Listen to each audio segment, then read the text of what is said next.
Hello, investigators, and welcome to Until the End of Time. My name is Werner, and I'm so glad that you're joining me again for another episode of Until the End of Time. Now, originally, I had planned to do my second part of the campaign play along. For those of you who didn't see the last video, last week the Arkham Horror campaign play along started, which is an event organized by me that has the aim of playing through a campaign together and playing the Dawnwood Legacy with the whole community and sharing stories and having a special card pool and everything like that.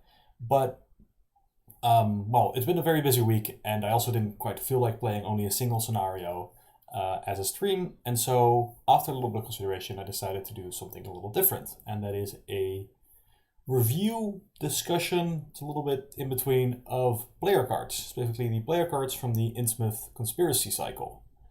So that's what this video is going to be. I'm going to be going through the entire Seeker card pool from the Innsmouth cycle, and I will be talking about all of them, talking about the decks, and generally just having a good time because, I mean, it's weekend and I like to relax. Before I go any further, I do want to give a quick heads up, a little warning. This is going to be every pack from the Innsmouth Conspiracy cycle, including the Lair of Dagon, including Into the Maelstrom. Which means that if you don't have those packs yet and you are trying to avoid spoilers for player cards, then I would recommend not watching to the end of the video. I will be going through the packs in order, and I made sure not to put any spoilers for the last two packs any earlier in the video, so I'll give you another heads up when I'm getting in that direction. But until then, you can safely watch, and if you don't care, because I believe all of the cards that are in those last two packs have actually been previewed by FFG, maybe there was one that wasn't, but either way, they are just the player cards. I'm not doing any scenario spoilers or anything like that. And for everybody else, let's get into it, right? And I mean, where better to get into it than with the investigator, Amanda Sharp, the student. She has 2 willpower, 2 intellect, 2 combat, and 2 agility. She is Miskatonic and Scholar traded. She has 7 health and 7 sanity, and then a forced ability. At the start of the investigation phase, draw 1 card, discard the card beneath Amanda Sharp, and then choose a card from your hand and place it beneath her. And then a reaction: at the start of a skill test you are performing, commit the card beneath Amanda Sharp if able. Do not discard it when the test ends. And then an Elder Sign effect, +0. For this test, you may double the number of skill icons on the card beneath Amanda Sharp. Now, before I go any further, I do want to mention that the reaction has actually been errated. It is now a forced effect, and there's a reason for that. We'll get to that when we get to the signature weakness. But Amanda, like some other investigators before her, has pretty weak stats. Compared to Preston, compared to Calvin. Her stats are 2-2-2-2, which is not great. However, what difference about Amanda is that Amanda doesn't actually get Survivor access, because she gets access to Seeker 0-5, Neutral 0-5, and then Practiced 0-3. And this is different, right? Survivors tend to have various ways of making up for their deficiency in their skills. Amanda needs to kind of brute force it, and that's why her ability lets her put 1 card beneath her and then commit it to every test she's taking that round, which is quite potent, right? You put an Unexpected Courage under there, and then you have a 4-4-4-4 stat line. She does get a single card draw every single turn, right? She gets a free extra card. Now, she has to put a card underneath her, but that's not necessarily bad. But let's also look at her signatures. So she has Obscure Studies, 1 copy, of a 0-cost event with 3 wild icons. Amanda Sharp deck only, as you'd expect. And then Fast. Play when you initiate a skill test. Return the card beneath Amanda Sharp to your hand and place Obscure Studies beneath her. So it swaps out the skill you had underneath her with the Obscure Studies. This is a powerful effect, mostly if you want to reuse a very powerful skill effect. So let's say you have a Deduction, and we'll get into some of the cards that you can put beneath her in a minute. But if you have a Deduction and you're using it to get a whole lot of clues, and then in your last skill test you play this, you pull Deduction back to hand, and then next turn you can use the Deduction, put it under her again, get a whole bunch more clues. It can also be a panic button. Sometimes you just need to pass a skill test and you put something under that gives maybe a lot of intellect icons, but suddenly you have to make a combat test because something needs fighting, or a willpower treachery in the Mythos phase, and this will save your bacon. Worth saying, actually, that the timing at start of the investigation phase, so the card that you're putting under her, is going to stay there until after the next Mythos phase. So keep that in mind for picking which card to put under her.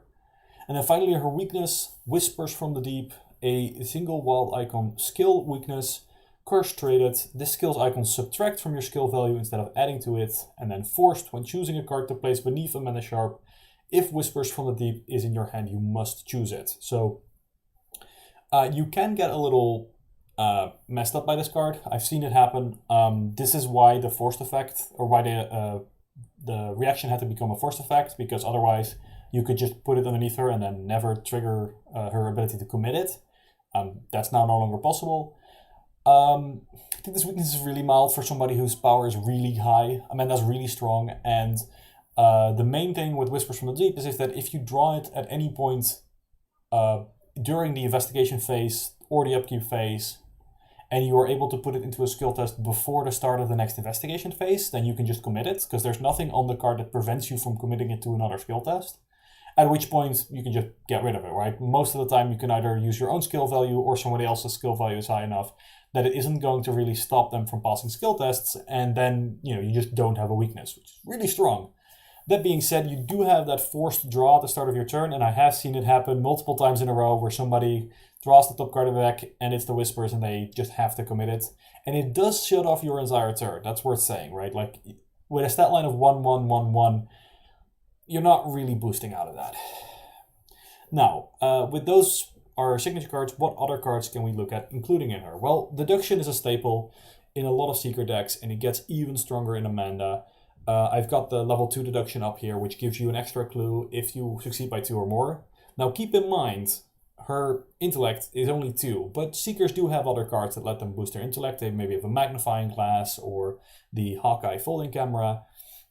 So as long as you have some way of boosting your intellect, then cards like this get really strong, right? You can get an insane amount of clues. Maybe you play some shortcuts or a pathfinder so that you can actually move without losing an action, and then you just get all the clues. And I've seen this happen. I'm doing a 3-player Innsmouth campaign right now, and our Seeker is Amanda, and she just routinely picks up not just 1 location worth of clues, but like 2 or 3 locations worth of clues all by herself, and it is really powerful. Next up, we have I've also got Promise of Power here. It's a Mystic card from this expansion, and it is practice traded, so she can take it. And it has a whopping 4 wild icons, but it does add a curse token to the Chaos bag every time you try to commit it. And if you can't, you take 2 horror. And this is kind of interesting. I wanted to mention this card also because of the errata.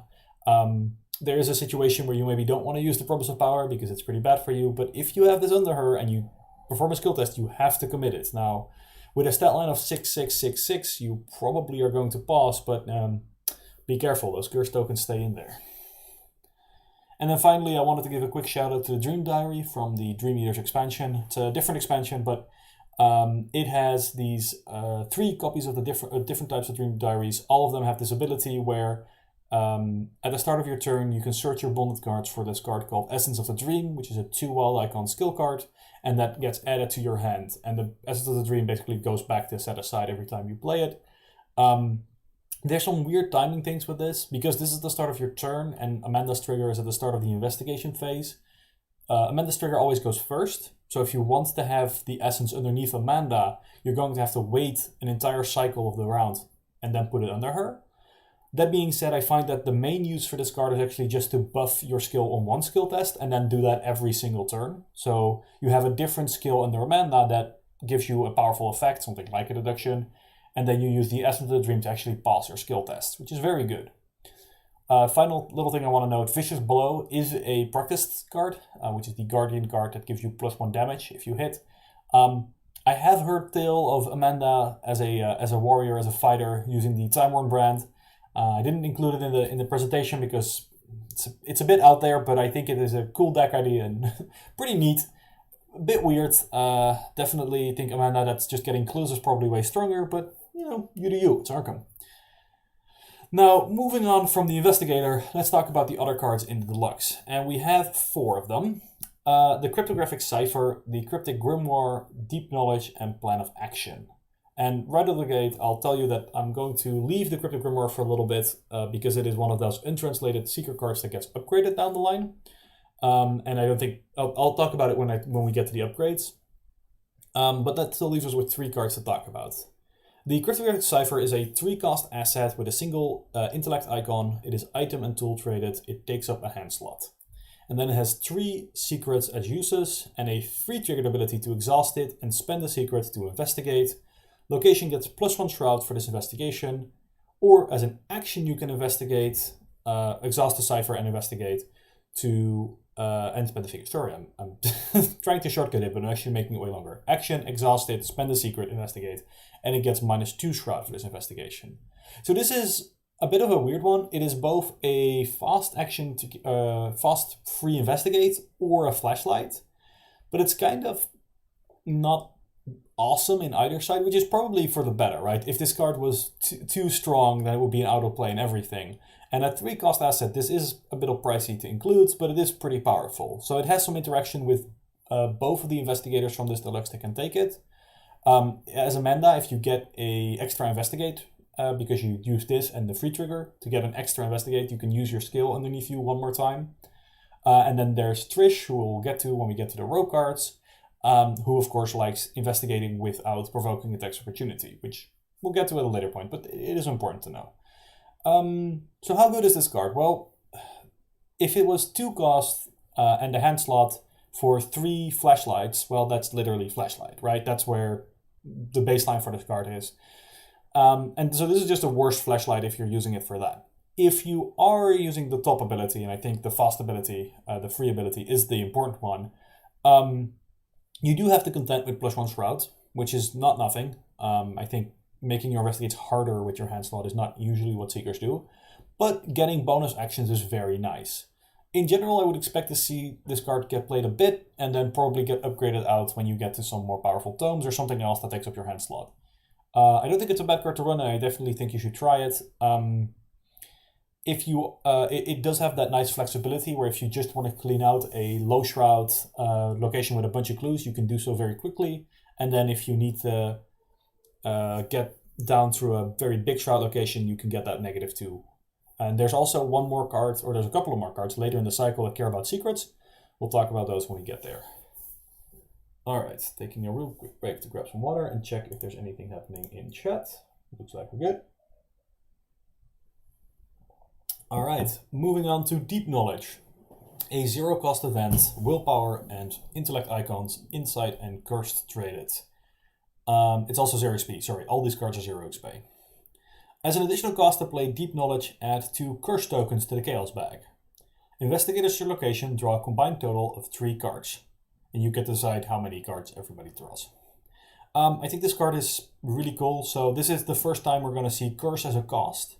And a reminder for those of you who haven't played with these cards yet, a curse token goes in the chaos bag. There can be a maximum of 10 in there, and if you can't add more, then you can't pay this additional cost, you can't play the card. And then the curse token, when you reveal it, it is a -2, reveal another token and remove the curse token from the bag.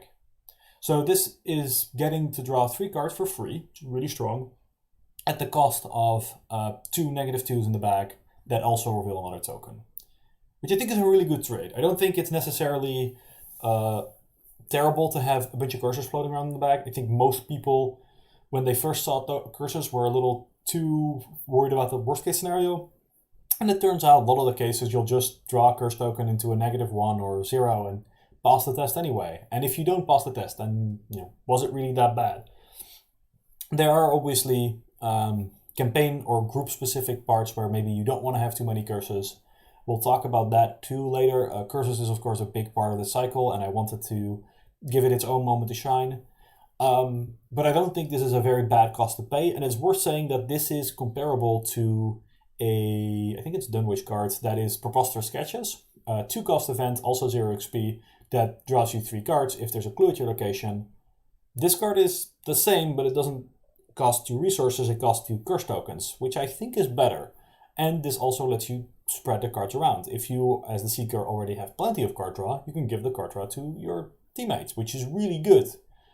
I expect this card will see a lot of play. I expect that even in teams that don't otherwise interact with curse a lot, might consider playing Deep Knowledge. Just having more card draw is always a good thing in a card game. So yeah, big fan of this card. And then finally, we sadly get to Plan of Action, which is a card I'm a lot less excited about.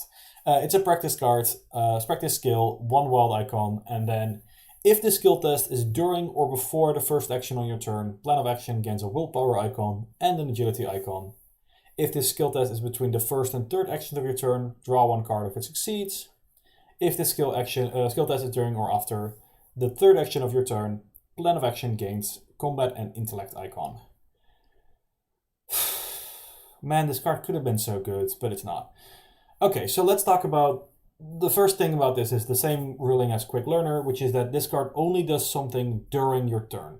If you are using Plan of Action during somebody else's turn, during the Mythos phase, during some weird player window in the enemy phase or whatever, it does nothing, right?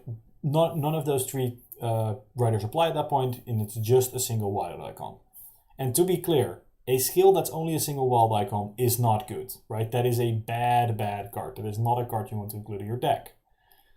But then we have the 3 abilities. And the first ability, during our first action of the turn, it gets a agility icon and a willpower icon. That's okay, but it kind of feels like if you're trying to do that, why not play Unexpected Courage, right? Why not just play a card that actually gives you 2 wild icons, or maybe a Guts or Manual Dexterity, because this isn't during the Mythos phase, right? That's important to mention. This doesn't work during the Mythos phase. It's not like it can give you protection in that instance. And then the third one, I'm going to skip over the second one for a second, is a combat icon or an intellect icon. Now, the intellect icon makes this into sort of a perception, except it's a perception that doesn't draw you a card. And the combat icon, likewise, I mean, Seekers wanting to fight is pretty rare anyway, but like, again, not great. And then finally, there's that second ability, the draw a card if you succeed ability. When this card was previewed, people were hoping, myself included, that it was first and third action inclusive, which means that during the first, second, or third action, or in the case of Amanda, first, second, and third action, you could draw a card. But it isn't. This is only during the second action, or if you want to get really weird with timing windows, there's some ways to get this after your first action, before your second action, but either way, there's no way to get more than one of these abilities at the same time. And at that point, why not just play Perception, right?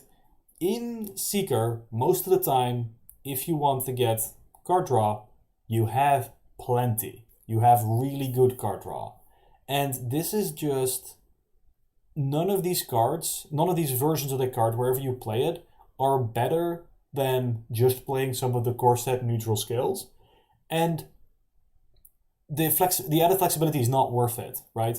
The added flexibility does not make this card good. The only place where I personally thought this card was maybe going to be good is if it was inclusive second class, so you could trigger it 3 times a turn in Amanda, because at least that way it could draw you 3 cards.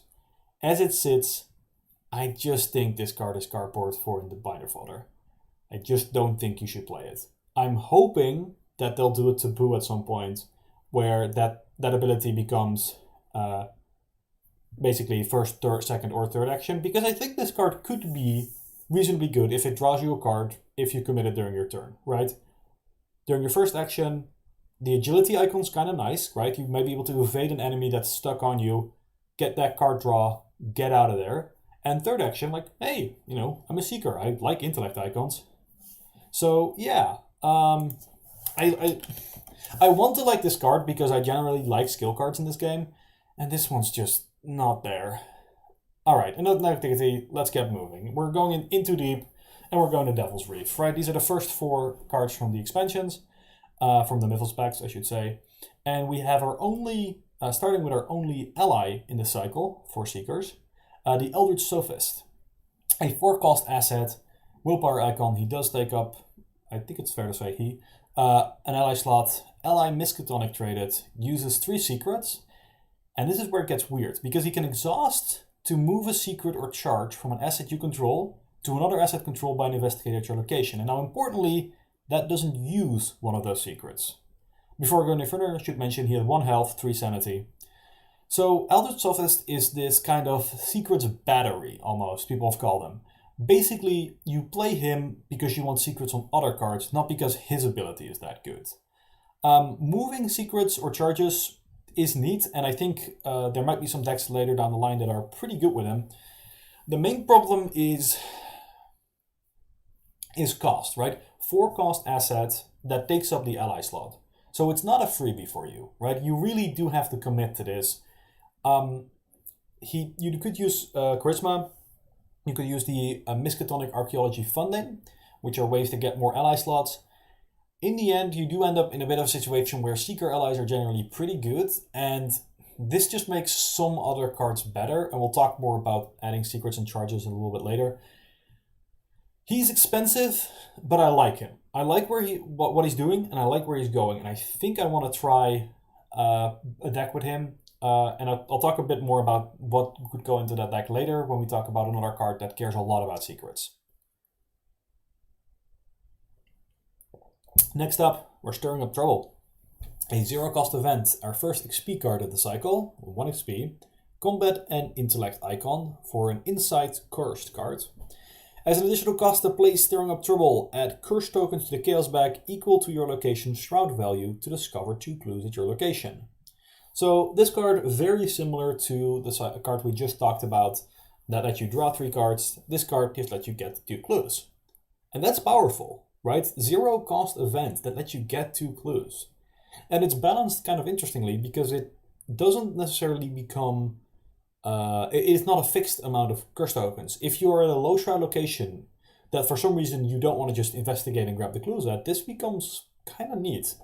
I love that it's only 1 XP because that means someone like Roland Banks can take it. And Roland's actually not that great at investigating, right? He's only got 3 intellect. He doesn't usually want to bring magnifying glasses because his hands are full of guns. And this is a great way for him to get 2 clues for 1 action and 0 resources. Yeah, and I just kind of like this card. I think it interacts better with cards that stop you from investigating than it does with high shroud locations. Like a 5 shroud location, clearing it with this is probably more trouble than it's worth because you are adding those curse tokens and they do come back, eventually costing you presumably some number of skill tests. But a lot of you will probably know that cards like Locked Door that stop you from investigating don't stop discovering clues in a lot of cases. And I feel that's where this card comes in, right? If you've got a locked door, you can't get through it, Stirring Up Trouble, you just get the clues, the shroud value is not affected, and you just get out of there. Like this card, would like to see it more on the table. It does bring curse tokens, which is scary, but also kind of cool. So yeah, big thumbs up for me. The Truth Beckons is our next card. It's another event, 1 cost, 0 XP, Intellect and Agility icons. It is another Insight. Play only if you are not engaged with an enemy. Move. Choose an unrevealed location. Move 1 location at a time along the shortest path towards that location until you enter that location. End this effect if you reveal a location, if an enemy engages you, or if your movement is blocked. This is a weird one. I like it, but it's a weird one. The problem here is that this card isn't fast, and it's also not. It's also one cost. And when you start counting up the fact that this is a 1-cost event that takes the card out of your hand, it's not fast, so it takes an action to play. How many moves does this card have to get you in order to be worth it? Because it's more than 2.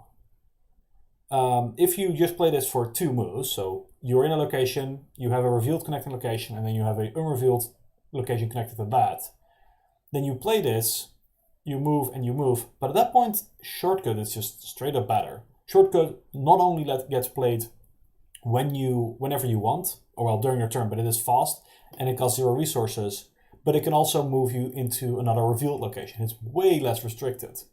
So for this card to be worth it, I think you have to regularly be moving into a location that is multiple locations away, and that's where this card gets kind of bad. And that's a shame, because to be clear, I really want to like this card, but you just don't end up in situations where this card does enough frequently enough.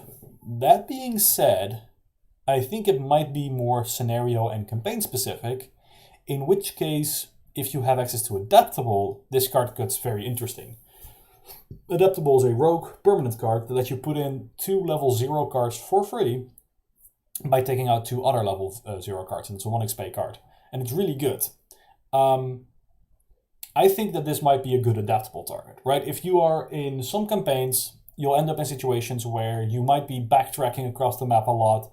I'm thinking Threads of Fate in Forgotten Age, or in Innsmouth, there's a couple of scenarios that might have that. And yeah, I don't want to spoil too much. Circle Undone. Circle Undone has a bunch, especially thinking of like the Wages of Sin with all the heretics. If there's an unrevealed location at the other side of the graveyard, you can take a single action and just move right there. And that's important, right? This card has the potential to make some really potent plays, and I like that. And actually, I don't mind it in that context, right? It is a card that, if it's good, it's really good, but a lot of the time it's really mediocre, or even just straight unplayable because there's no revealed location or unrevealed locations. So yeah, adaptable target, right? Keep this one in mind when you're going through your next campaign and see, hey, I have an adaptable, maybe I put this in. Jenny likes it, I think Trish likes it. Who else do we have that can take adaptable and seeker cards? There's probably a couple of characters. Okay, and our last card for these two packs is the Gaze of Urashk. I think that's probably completely incorrect, but it doesn't matter. With some awesome art of, I believe that's Amanda with 3 eyes. 2 cost, 2 XP, Seeker Event, Combat and Agility icon, Spell and Cursed traded. Spell trade, actually important. There's a couple of mystics that can take spells. Reveal 7 random Chaos tokens from the Chaos bag. Deal a total of 1 damage, plus an additional 1 damage for every Curse or Autofill token revealed, divided as you choose among enemies at your location. This action does not provoke attack of opportunity. I think this card is really good. I think in general, Seekers don't have good ways of dealing with enemies. They are supposed not to have. And I think this is more what I want to see enemy management in Seeker looking like than the Acidic Ichor. We can talk about the Acidic Ichor some other day, because that's a whole other story. But the basic point of it is that this is a little unreliable and probably not doing that much damage. So it's not really a boss fight thing. But if you have enough Curse tokens in the Chaos bag, this does reliably do 2 to 3 damage, which is probably good enough, right? If you draw an enemy, you can play this, hope to draw 2 or 3 Curse tokens, and just kill the enemy, move on with your life. Action does not provoke opportunities. What more do you want? I think the main thing what you need to think about this card is it says 7 tokens, so a lot of people might be thinking like, oh, I can do like 6 or 7 damage. No, you want to be doing 2 damage, 3 damage. That's about it, right? That's fine. Kill a small enemy that's engaged with you. That's a problem. And I'm not going to do the whole math here, mostly because I don't have it ready. But because you start with 1 damage already, you have 1 damage guaranteed, you reveal 7 tokens, you're probably, if you have a couple of curses flying around, going to do 2 damage, 3 damage. And that's where you want to be with this card. Now, we're saying this card gets way, way worse if you don't have curse tokens in the bag, and we'll get back to it later, but having lots of curse tokens in the bag is a Seeker thing. Stirring Up Trouble gets better. Deep Knowledge gets better when you have this card in your deck, because now you need those curse tokens in your bag. So yeah, I think this is a cool design. I like it. I like it as a payoff for curse that isn't so broken that it just makes the Guardian useless, but it does give you a little bit of a panic button. Get out of jail free by just playing Gaze and killing 1 enemy and then moving on, right? It is the Seeker way. I should actually mention there is one more Seeker card that belongs in, I believe, Into Deep, which is the Covenant. And I'll be talking about the Covenant at the end, because it is so integral to the Curse playstyle that I wanted to give it its own space and time. Okay, we get the Horror in High Gear, which is just 2 Seeker cards, both with the same name. It's the Cryptic Grimoire. So let's start by talking about the level 0 version, which was in the Deluxe. Actually, kind of fun. We haven't had an untranslated card in the Deluxe in a while. Because in Dream Eaters it was actually in the first pack, and in Circlin there wasn't one. But now we got one again. It is the 3 cost 0 XP Cryptic Grimoire untranslated. It has a wild icon. And it reads, action, add a curse token to the Chaos bag. And then action, if there are 10 or more curse tokens, 10 curse tokens in the Chaos bag. Discard Cryptic Grimoire, record in your campaign log that you have translated the Grimoire. Then replace 5 curse tokens with 5 bless tokens. It takes up a hand slot, and it is item, tome, and occult traded. I think this card is, like any other untranslated card, it is not really judged on its own merit, right? You're not supposed to use this for its own value, because actions to add curse tokens is terrible. right? You don't want more curse tokens in the deck, generally speaking, but you certainly don't want to be spending actions to add them. You want to get them for free with things like Deep Knowledge or Stirring Up Trouble, cards that give you more curse tokens. I think if you are in a group with a rogue, rogues have a couple more cards that let you take curses at a cost to get some kind of benefit. And I think translating the Grimoire isn't too hard to do if you're trying to do that. My main suggestion would be to try and have some way of getting a whole bunch of curse tokens at the same time, because what you want to avoid is people, trying to play the game, and then you were at 8 curse tokens, and then they revealed 3 curse tokens, and now you're back down to 5, and they failed all their tests. So try to have that spike, because when you get 5 curse tokens out, 5 blast tokens in, that's probably better, right? It balances out the bag a bit. But what do we get when we get the Cryptic Grimoire translated? Well, there's 2 level 4 options. And before I go any further, I do want to mention Shrewd Analysis, the Seeker permanent that lets you randomly pick between these 2 options. It does still exist. It's pretty good here. But first, let's talk about the text of the Elder Herald. It has the Intellect and Agility icons. It is Item, Tome, and Cursed traded, so no longer Occult. And it's actually important. I think there are a couple of mystics who can also take Occult level 0, but they generally want to get spells as their upgraded version, and neither of these are spells, so sadly they can't take this one. You can only upgrade this asset by upgrading from the untranslated version, and only if you translated the Grimoire. That's pretty standard text for these kind of books. And then it says, Reaction. After you resolve 1 or more curse tokens during a skill test, place that many secrets on Cryptic Grimoire. Now, important to note, they have to be curse tokens that you are resolving. And another note, they have to actually get resolved. There are a couple of tricky ways to avoid curse tokens. I think the biggest one is in the Rogue Covenant. None of those apply here. You have to actually take the curse tokens. The Seeker Covenant does work. We'll get back to that one. So it gets a bunch of secrets. But what do those secrets do? Well, reaction. When you play an inside event during your turn, spend 2 secrets. The event gains fast and reduces cost by 1. So that's pretty interesting. I'll talk about the second version real quick, and then I'll compare the 2 abilities. So the text of the Elder Guardian, it doesn't have a agility icon. Instead, it has a willpower icon. It is blessed instead of cursed. Same text about translating it.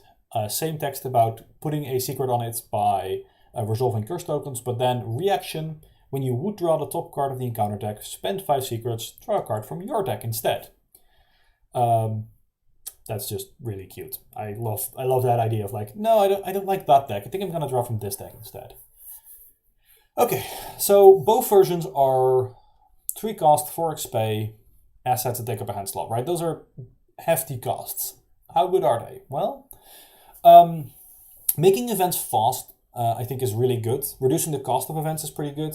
The main challenge actually with the Elder Herald version, the one that makes inside events cheaper and faster, is that a lot of good inside events are either already free or already fast. Like Working a Hunch is already fast, and a couple of the ones that we just talked about that add curse tokens are already free. I think for the most part, you're just going to have to take the -1 cost reduction if you can get it, and otherwise you just kind of deal with it. I think you do want to mostly be using this to get free spellcasts. We've seen from the Harvey Walter deck, there was a card called Farsight, which was also 4 XP, took up an arcane slot, and let you play events as if they were fast, as part of the, if you had big hand size, right? You had to have like 8 cards in hand to do that. Maybe even 10 cards in hand, I don't quite remember. Basically, playing events fast is really good. Not only does it avoid provoking attacks opportunity, but it also just gives you more actions. It lets you do more stuff. And I think that's where the Cryptic Grimoire Elder Herald variant wants to go. The fact that you only need to resolve 2 curse tokens in order to get enough secrets is a big one, because that's, I think, the big drawback of the Elder Guardian version. Because the Elder Guardian version is quite strong. Being able to just skip an encounter draw, it is just good, right? You don't want encounter cards, especially as a Seeker. You just want to ignore that stuff, move on, get all the clues, get out. But 5 secrets is a lot. You're going to need some kind of trickery, and fortunately there's a little bit of trickery in this cycle, such as the Sophist we already talked about, that let you put more secrets onto assets, and this is one of them. I'm not sure how good it is. I don't think you'll be resolving 5 curse tokens every turn, so you can't really stop yourself from drawing encounter cards. And then the question becomes, how fast can you get those curse tokens? It's worth saying that you have to be the one to resolve them. You can't give them to your teammates. And that's a problem. I think this card is good, but it's a little unreliable. Now, there is a card that exists, the Favor of the Moon, which makes drawing those curse tokens a lot more reliable. We'll probably get to that in a later video. I want to do a video just on Blessing Curse as a whole, because I think it's a very interesting mechanic.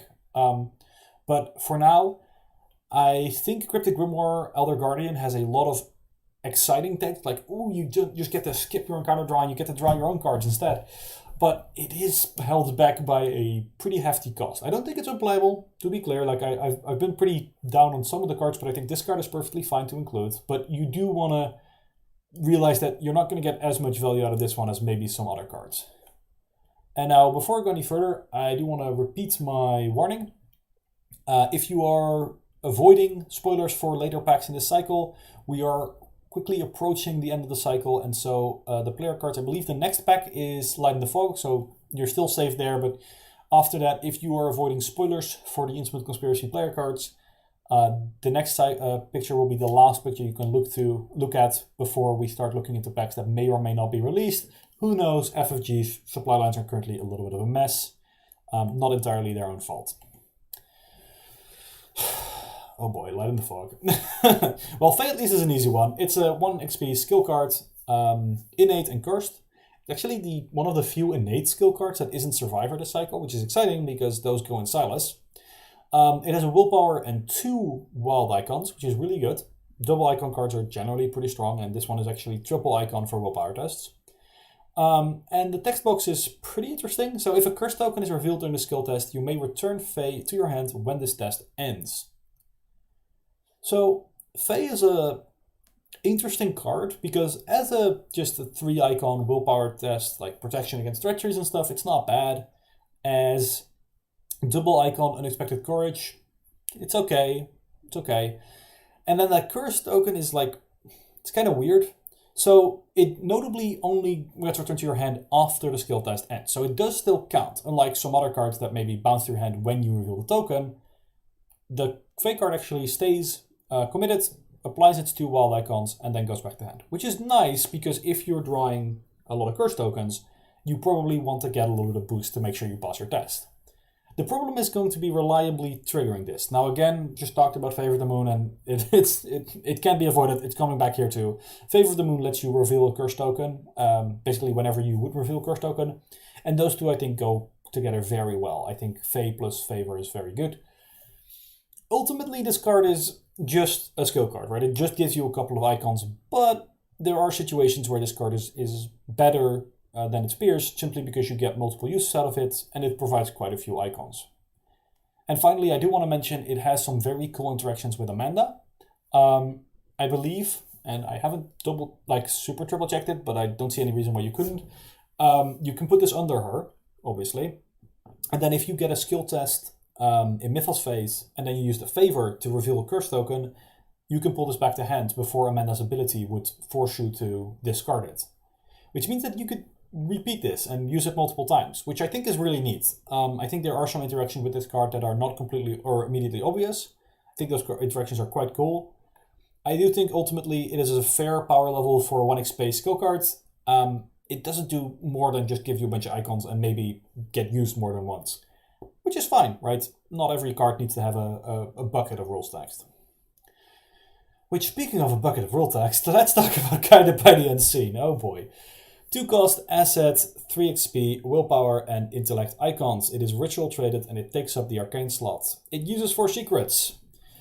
Free triggered ability. During a skill test at your location, the performing investigator may search the top 3 cards of their deck for a card that can be committed to this test. You may spend a secret to commit that card, shuffle the performing investigator's deck. This card needed like day 0 errata. In case you haven't heard about this somehow, the basic problem is that it's not a reaction, it's a fast triggered ability, and there is no exhausting or spending of secrets if you don't pick a card or do anything, which means you can trigger this card as many times as you want, basically. There's nothing stopping you from triggering this over and over and over and over and over again. Well, the first problem there is infinite shuffles. The second problem is You can trigger this until you find the exact skill card you want. And the third problem is research cards. These cards are from the Dream Eater cycle, and they have this ability where if you are searching your deck and you find the research card, you can trigger the ability on it. And so in case of Astounding Revelation, you get two resources or place a secret on a card. Which means that if you have Guided by the Unseen, you can basically trigger every research effect in your deck at once, which is not intended, right? As soon as we heard about this card and asked Maxine, the developer, about it, we immediately received word, this is an oversight, we should have fixed that. Or we're aware of it, at least, is what they said. So look forward to the next FAQ, I suppose, which sadly only comes out between cycles, so it's going to be a little bit. But yeah, this card will be errated in some way to avoid you from using it just over and over again during the same test.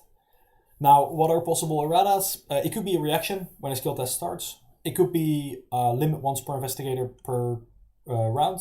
It could be just exhaust. I think this card would still be pretty decent if it exhausts, right? 4 secrets. The nice thing about it is that it doesn't miss, right? You don't spend a secret unless you have a skill card you can commit. Or sorry, a card I commit, I believe it. Yeah, it doesn't have to be a skill card. Of course, you do want it to be a skill card. In general, I think you'll be using this mostly on yourself if you're playing a skill-based seeker. But it's also a search effect, so if you're playing Amanda, maybe you put it on somebody else and they can find 2 cards from the top 3. They would have to get to 2 cards. But you could also make them search 6 with your ability. Arcane Slot is getting to be more and more contested in Seeker, which I actually kind of like, because it means that you have to make meaningful choices. And I think this card is really fun. I think it's really cool. I can't wait for the FAQ so we can actually play this card. And then we go... Oh, sorry. Okay, real quick. Final warning. We're going into the Lair of Dagon and into the Maelstrom. If you don't want to see any of those cards, this is your one chance. Turn back now.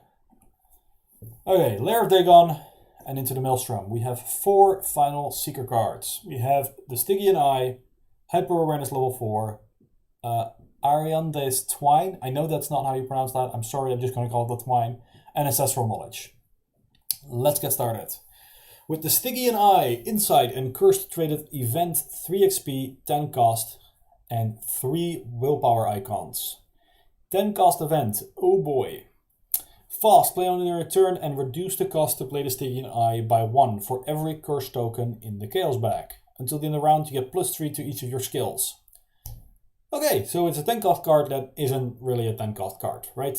You want to try to play this when it's way, way cheaper. Now, you do have to have a lot of curses in the bag in order for that to work. But again, having curses in the bag, a lot of curses in the bag, is a Seeker staple or a Seeker mechanic in this cycle.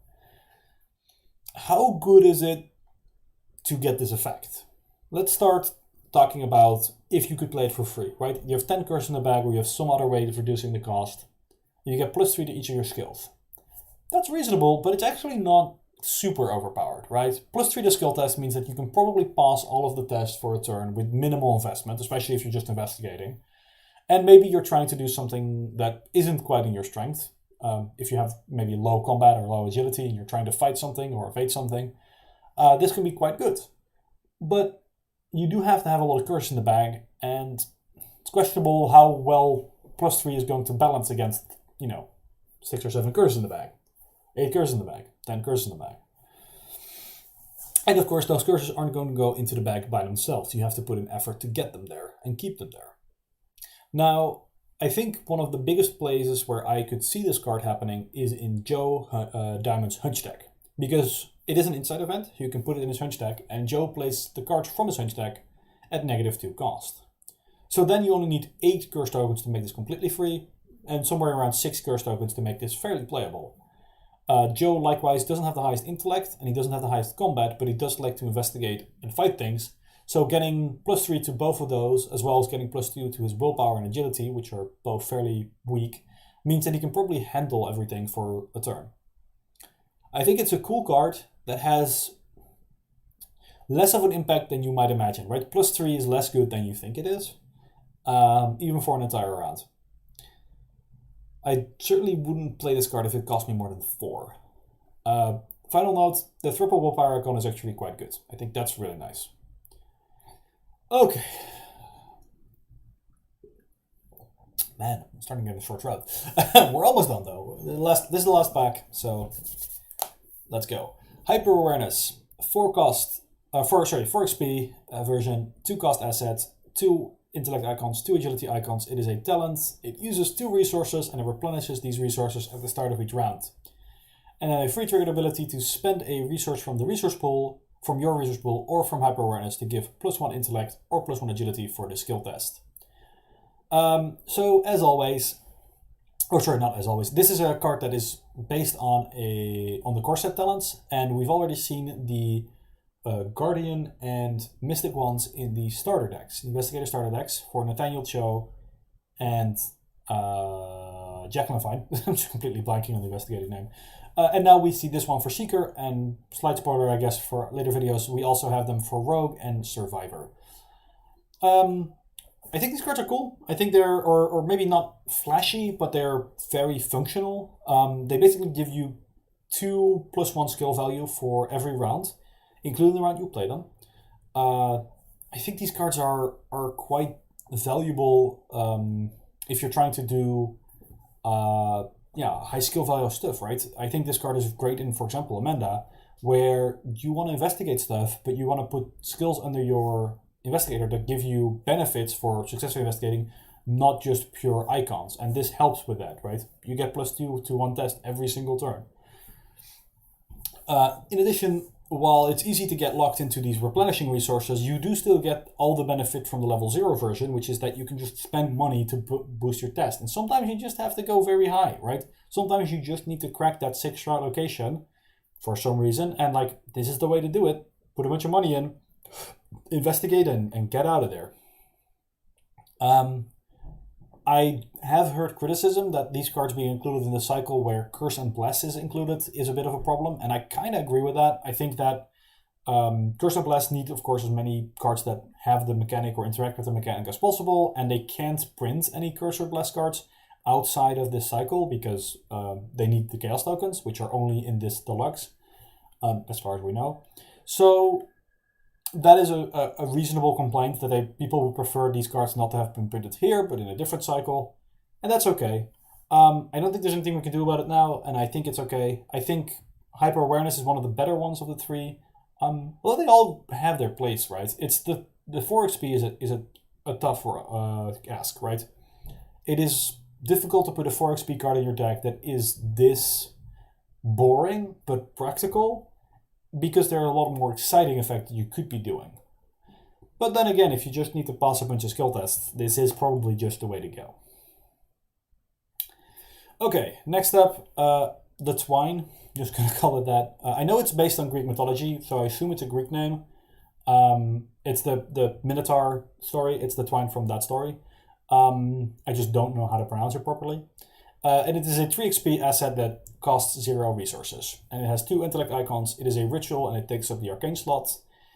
And then it gets kind of weird and wild.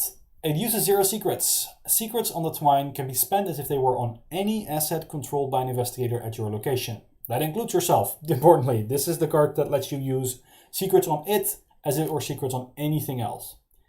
And then, free trigger, exhaust the Twine, move 1 secret from an asset you control to your resource pool as a resource, or vice versa. Notably, this means that you can move secrets. The vice versa kind of belies how powerful that part of the ability is. It means that you can exhaust this to spend a resource, essentially, put it on the Twine, where it can then be used as a secret on any asset you control. That is what this card does. The vice versa might have you kind of skip past that part, but that's the important part. This card is a secret battery, and it is great, and I love it. And in fact, I'm going to go into more detail into the minute, talking about all the different uses.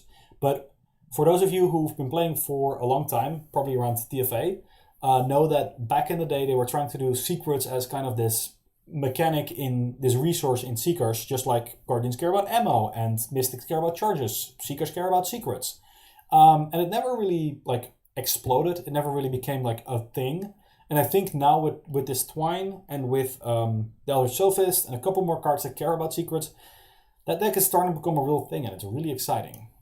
I'm going to talk about it a little bit more in a minute. I'm going to finish up with Ancestral Knowledge first. A 3 XP null cost asset. It is permanent and exceptional. That's why it's doesn't have a cost, because it's permanent. And exceptional means 6 XP, limit 1 per deck. And it has this pretty interesting line of text. Your deck must include at least 10 skills. Your deck size increased by 5. Before you draw your opening hand, attach 5 random non-weakness skills from your deck face down to this card, and then a free trigger to exhaust it to draw one attached skill. Sorry, I just need to drink some water. Now, this already, quick notice, there's a little bit of a rules uncertainty here. By the rules as we know them so far, cards that are attached to a permanent or to a card you control, you can look at. And so it's not really clear if you're supposed to be drawing, if the bottom ability is supposed to be random, or if you're supposed to be able to know what cards are under there and get to pick which one you draw. Regardless, I think this card is really good. We'll have to wait for the FAQ to make sure that we know if you're supposed to draw them randomly or if you just get to look at the 5 cards and then just draw whichever one you want. But either way, this card is super neat and kind of how I wish they did more permanent cards, because honestly, this is super cool. It reminds me a lot of ways of Stick to the Plan, which is a Guardian permanent that was also exceptional. So increasing your deck size by 5 is actually kind of, funnily enough, not really that big of a detriment, because you also get to pull 5 cards out of your deck.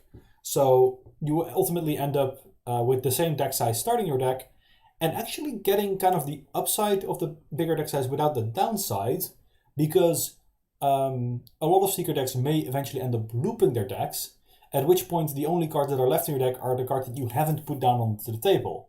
And this basically lets you include 5 more skills, which when you loop your deck, you get to just put back into your deck and then draw a bunch more, without, the drawback of having to draw through the whole deck the first time, because they were stuck on their ancestral knowledge before then.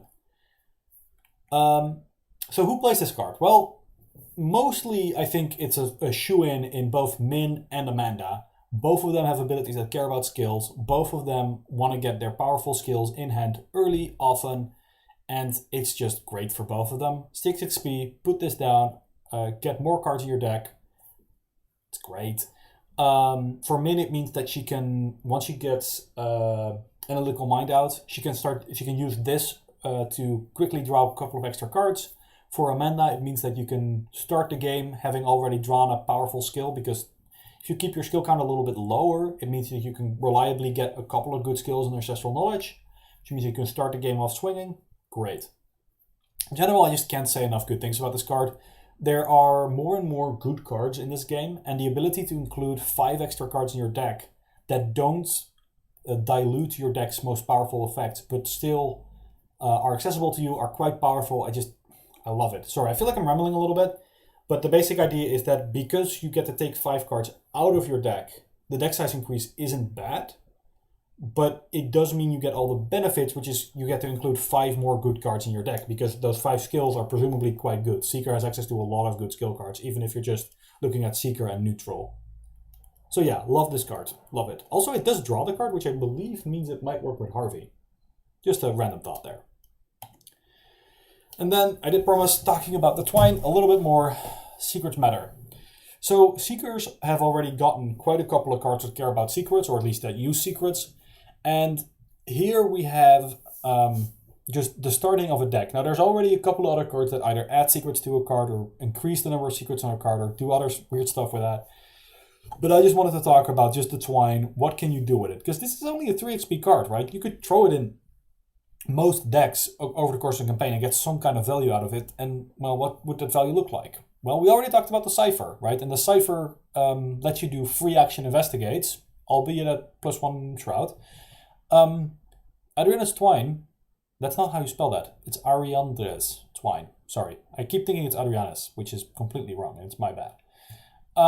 Lets you do that by spending 1 resource, because you move a resource to the Twine, and then it counts as a secret on the Cipher, so you get to do that. Same thing with the Cryptic Grimoire. We were talking about how hard it is to get that 5 secrets for the Elder Guardian, so that you don't have to draw an encounter card and instead draw a secret. Well, Now you can just do it with the Twine, right? Put a bunch of secrets on the Twine, spend them as if they were on the Grimoire, you get to draw cards and you don't have to draw encounter cards. This card is great because it is fun and because it works with all the other secret adding cards. If you add secrets to the Twine, they count as being on any of your assets. And now looking outside of this cycle for a moment, we have Old Book of Lore from the Dream Eaters, an upgraded level 3 version of the Core Set Classic that lets you spend those secrets to play the cards you found at a 2-cost discount. So it gets you a free action to play it and a free 2 resource discount. That's insane. And now you can keep doing that. As long as there's stuff left in your deck for you to play, you can keep playing it because the Twine just takes a resource from you every turn and then you keep doing this. It's amazing. But if you want to go even more insane, there's a 5 XP card from the Forgotten Age, the Narcotic Manuscript, which lets you spend secrets to not reveal Chaos tokens for a test. If you have a Twine and you don't care about your money or you have some way of making extra money, you can avoid taking or Chaos tokens on skill tests for 1 test every single turn of the game. Every single turn. It is absolutely insane and I love it. Okay? It's expensive. It takes a lot of setup. It's cool. I like it. I think that anybody who's watching right now who's seen the Twine and is going crazy, go look up, use the secrets on ArkhamDB. I'll probably post it in the comments as well just to hype it up. But the idea here is that you can do this, right? You can build a deck that cares about secrets. You don't have to even include all the cards that have secrets on them. Just a couple is fine. But I think that any secret deck you find, you could either already make use of this card, or with very few added cards, you could already make a very potent effect with the Twine. So I'm looking forward to seeing this card in action. It's a bit of a shame that's in the last pack and it's been delayed a bit. So it's probably going to be a little bit longer until we see the deck list that actually use them. But I think this card is great. And I really want to see it. And I really want to play with it. Like, I hope my excitement's coming through. Like, this is a great card. And I'm not even talking about the out-of-faction and stuff because Mystics sometimes use secrets as well. And awesome. Now, this is the last slide of the presentation. It's the end here. I just wanted to talk briefly about Secret Curse because, again, I wanted to do a full video about this at some point because I think it's too big of a concept to be covered in as part of a separate video. Like, it needs to be its own thing. But I wanted to talk about the Covenants and what I think the role of the curses are in a Seeker deck. So the Blasphemous Covenant is a 2 XP, null-costed asset because it is permanent. Will limit 1 Covenant per deck. Can't multi-Covenant. And as a reaction, when an investigator at your location reveals a curse token during a skill test, exhaust the Covenant, treat the token's modifier as +1 instead of its normal modifier. After this test ends, return that token to the Chaos bag. So what this does is, for 1 curse token per turn, or per round rather, it lets you make it, instead of a -2, it's a +1. But it goes back into the bag. And that's because Seekers don't want to get rid of their curses. Unlike basically everybody else who wants to get those curses out as quickly as possible because they're bad for them, Seekers would like the curses to stick around because they have cards like the Gaze of Urashk and the Stygian Eye, which get more powerful as more and more curses are building up in the bag. This also works with the Cryptic Grimoire. This does still count as revealing a curse, and you have resolved its effect, it just made the effect better for you. So this is what Seekers want to do. They want to pump the bag full of curses and then they want to keep them there.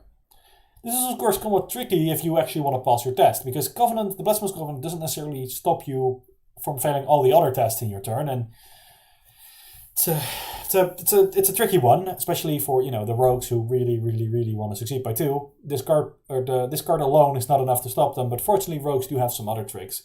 And I think this is one of the important points is curses and blesses don't live within your deck only. They are a group-wide resource and it should be treated as such. So if you are playing a Seeker deck in a certain group composition, then you may have to treat curses with a completely different approach than in the other deck, right? Let's say you're playing with a couple of with like a rogue and a mystic who both, the rogue can put curses in very quickly and the mystic actually gets benefits from revealing curses. Well, in that case, go nuts, right? Put all the curses in the bag at once and laugh at as you fail all your skill tests, but still beat the game easily because you have these weird effects like Gaze that just deal 3 or 4 damage. And the Blasphemous Covenant, you just ignore all the drawbacks. But in a different party, like maybe you have I'm trying to think, a rogue that doesn't want to do lots with curses, and maybe a guardian or a survivor that actually wants to be doing other stuff. Like maybe you have to tone back the curse a bit. And I think this is a thing that Curses and Blasts have done that they've done very well, which is that it's not just something you have to think about within your deck. It's something you have to think about in everyone's deck at the table, right? What does me changing the Chaos back mean for everybody? Now, of course, the favors of the moon and favor of the sun do kind of shape this a little bit. Seekers can pull 3 curses out of the bag so they don't affect anybody else, and then they can treat them at their own leisure. So that's good. But I think in general, I really love how a curse and blessed design isn't complete unless you are considering the implications for the rest of the party. And I really like that. So that's everything. That's all the Seeker cards from the Innsmouth Conspiracy. Let me go back to my face for a second. And I think it's been a very interesting video. I really enjoyed doing this. I think it went a little longer than I expected, but that's fine. I think I also went a little faster than I was hoping to. I hope I was still understandable. Before I go, are there any questions? I know there's a couple of people watching at least. Maybe you have anything. Put it in the comments right now in the chat. Otherwise, look forward to another stream soon. I can't promise when. I'm pretty busy with schoolwork still, but these streams fortunately manage to be easy enough to set up that I can do them in between other stuff, in between homework, and trying to relax from all the homework and all the work. And I'm happy for time to see if there's any comments. There don't seem to be any comments, so I think I'm good to go. Well then, I wish you all a great weekend and a great week and a lot of fun playing Arkham, and I'll be seeing you until the end of time.